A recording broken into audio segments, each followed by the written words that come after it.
কত পর্যটকের ভিড় এই বৈশারেন ভ্যালিতে। যে যার মতো খাবার খাচ্ছে, কেউ গল্প করছে। আমরাও কিন্তু এখানে ম্যাগি খেয়ে গেছিলাম এই টেবিলে বসে। আর এই ভিড়ের মাঝেই কিন্তু পাকিস্তানি জঙ্গিরা এসে এই পর্যটকদের উপরে অ্যাটাক করে এবং এদেরকে হত্যা করে। শুধু হত্যা বললে ভুল হবে, নৃশংসভাবে হত্যা করে। লাখো লাখো মানুষের ভিড় উপচে পড়ছে এই বৈশারেন ভ্যালিতে। এখান থেকে শুরু হচ্ছে এন্ট্রি গেট মিনি সুইজারল্যান্ড যাওয়ার। আর এন্ট্রি ফি রয়েছে অ্যাডাল্টদের 35 টাকা আর বাচ্চাদের রয়েছে 15 টাকা। আমরা এখন প্রবেশ করছি বৈশারেন ভ্যালিতে, মানে মিনি সুইজারল্যান্ডে। কে ভেবেছিল এত সুন্দর জায়গা যে রক্তে রাঙিয়ে যাবে। সবাই কত মনে আশা নিয়ে এসেছিল আনন্দ করবে বলে, ঘুরবে বলে। আর তারই মাঝে এরকম একটা ঘটনা ঘটবে কেউ কিন্তু ভাবতে পারেনি। কাশ্মীরের মধ্যে কিন্তু সবচেয়ে সুন্দর জায়গা রয়েছে পেহেলগাঁও। গুলমার্গ সোনমার্গের থেকেও কিন্তু সবচেয়ে সুন্দর জায়গা এই পেহেলগাঁও। যে যার মতো ফটো তুলছে, ভিডিও করছে, কেউ খাওয়া দাওয়া করছে। কি ভিউ! পুরো এপাশ দিয়ে ভ্যালি, সামনে পাইন ফরেস্ট, পুরো একদম হালকা বরফে ঢেকে আছে। ওই পাশে রয়েছে ড্রেস রয়েছে, আরো বিভিন্ন অ্যাক্টিভিটি রয়েছে এখানে। তো আমরা অত দূরে গেলাম না, এইখানেই সময় কাটালাম। একটা বসার বেদিতে খুব সুন্দর ফটো তুললাম। তো এখন আমরা বেরিয়ে যাচ্ছি।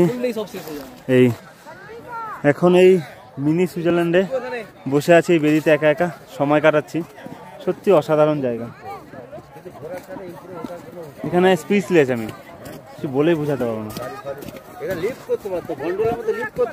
এখান থেকে জিপলিং করা 350 টাকা করে জিপলিং, আর সেলফি স্টিক আলাদা 100 না 150 টাকা করে নিচ্ছে। মিনি সুইজারল্যান্ডে রয়েছে এটা জিপলিং। আমার খুব ইচ্ছা ছিল, কিন্তু লাইন রয়েছে অনেক, আর ওইখানে নামানোর পর আবার হেঁটে আসতে হবে। এইটাই খুব কষ্টকর ব্যাপার। যারা আমাদের মতো এই পাশটাতে ছিল, এই জিপলিং এর সাইডটাতে, তারাই কিন্তু প্রাণে বেঁচে গেছে। মেন অ্যাটাকটা হয়েছিল খাবারের দোকানের ওইখানটাতেই, কারণ ওখানটাতেই সবচেয়ে বেশি ভিড় ছিল পর্যটকের। তোমরাই দেখো কিভাবে ঘটনাটা ঘটেছিল আর গুলিগুলো কোথা থেকে হচ্ছিল।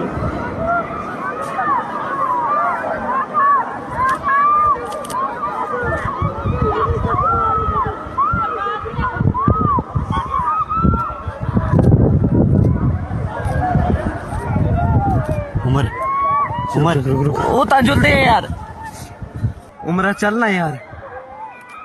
ओ ये था कोई दिसता जहांगीर तो यार, बेड़ियां पे ताजुल दे यार। मौत की कसम गिर गई है। ভ্যালি কিন্তু অনেক বড়, সবাই যে যার মতো এনজয় করছে। তো এখানে একটা বসার বেদি রয়েছে, যাই এখানে একটু বসি, সময় কাটাই। শুনতে শান্তি। আর এই শান্তির জায়গাটাকে কিভাবে অশান্ত করে দিল, কতটা উত্তপ্ত করে দিয়েছে এই জায়গাটাকে, যে লোকে এখন আসতে ভাবতেই ভয় পাবে, আসা তো দূরের কথা। তবে আমরা গিয়ে এখানে যেটা ফলো করেছি এবং যেটা খুবই মনে সংকট লেগেছিল, সেটা হচ্ছে গিয়ে আমরা যখন ঘোড়ায় উঠি বৈশারেন ভ্যালি যাওয়ার জন্য, যে 2.5-3 কিলোমিটার রাস্তা, এবং তারপরে এই যে মিনি সুইজারল্যান্ডের যে ভ্যালি, এই এই রাস্তায় এবং এই ভ্যালিতে কোনো রকম কিন্তু আর্মি বা কোনো সেন্ট্রাল ফোর্সের কিন্তু দেখা পায়নি। আর এই সুযোগটাই কিন্তু নিয়েছে পাকিস্তানি জঙ্গিরা।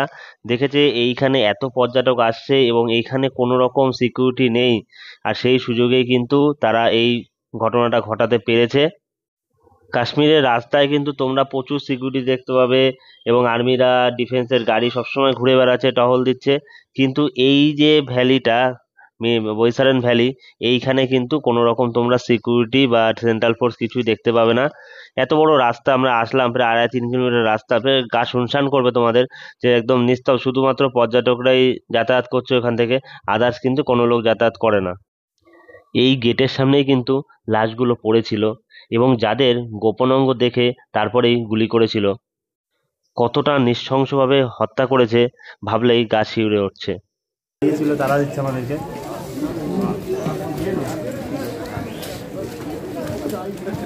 এই হচ্ছে এখানের অবস্থা।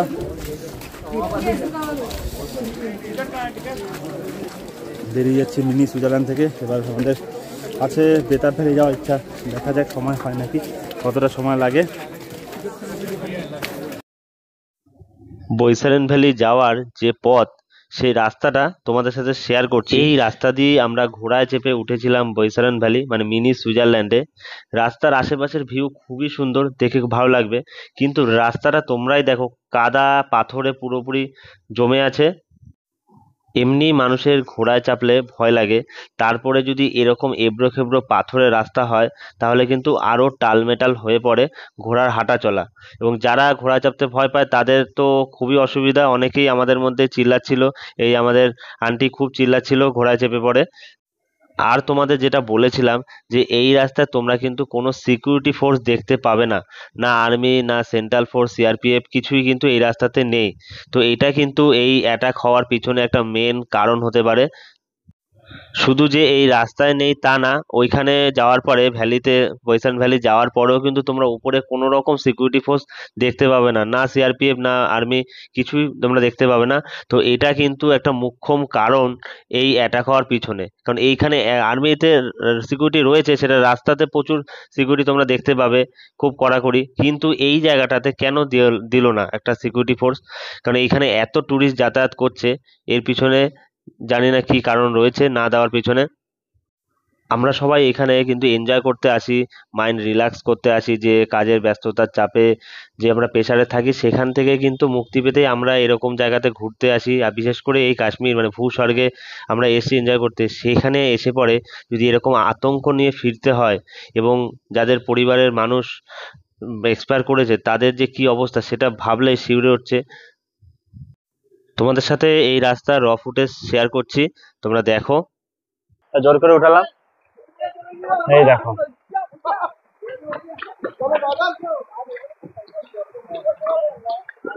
এখন এই উপরে উঠতে হবে, যত উপরে উঠছি তত ঠান্ডা বাড়ছে কিন্তু আরো।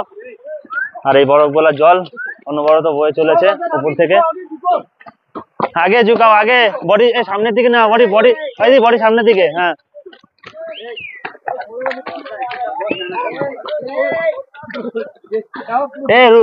ये दूसरा रास्ता से उठ गया तो। এখন আরো উপরে উঠছে, রাস্তা কিন্তু খুবই খতরনাক। যত উপরে উঠছি আরো রাস্তা ছোট হয়ে যাচ্ছে, দেখো এইটুক জায়গাতে পাস হচ্ছে। যত উপরে উঠছি তত রাস্তা আর খতরনাক হচ্ছে। এ কিধার যা রা ইয়ে? এ ভাই, এ ভাই, দেখো ওদিকে নিয়ে যাচ্ছিল, আমি তো ভয় পেয়ে গেছি যে খাইতে ফেলে দেবে নাকি। তো এই হচ্ছে অবস্থা।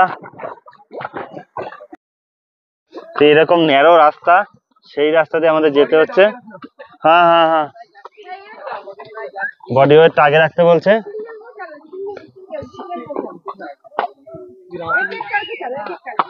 দেখো এরকম আমার ঢাল আছে রাস্তার সামনে, মারাত্মক লেভেলের এক্সপিরিয়েন্স হচ্ছে। ও কি ভিউ মায়েরি। ও পিছে পিছে, ও ওজন পিছু রাখতে বল, যেহেতু ঢাল থেকে নামছি উপর থেকে, তার জন্য। পাশের ভিউ দেখো কতটা উপরে রয়েছে আমরা এখন। ও এগুলো নামছে, ওরা এখন ঘুরে এসে নামছে, আর আমরা এখন উঠছি। এই হচ্ছে অবস্থা। সত্যি ভিডিওতে দেখেছিলাম, মানে নিজে এসে যে ফিল করছি, এটা একটা অন্যরকম অভিজ্ঞতা। রাস্তা কিন্তু খুবই খতরনাক রাস্তা। আর ডিপ দেখো কতটা ডিপ, কতটা ডিপ দেখো, সব চিল্লাচ্ছে ভয়ে।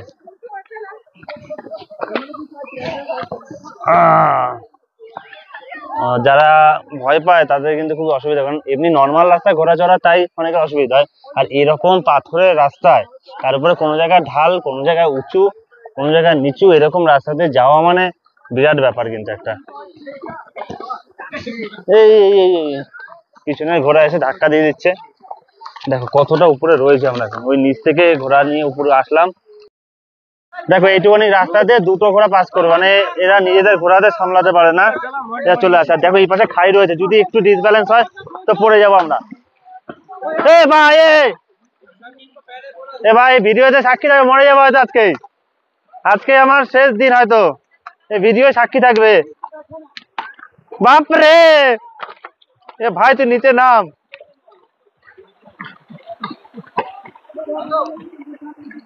আরে রুক ভাই, রুক রুক রুক রুক, খুবই খারাপ অবস্থা।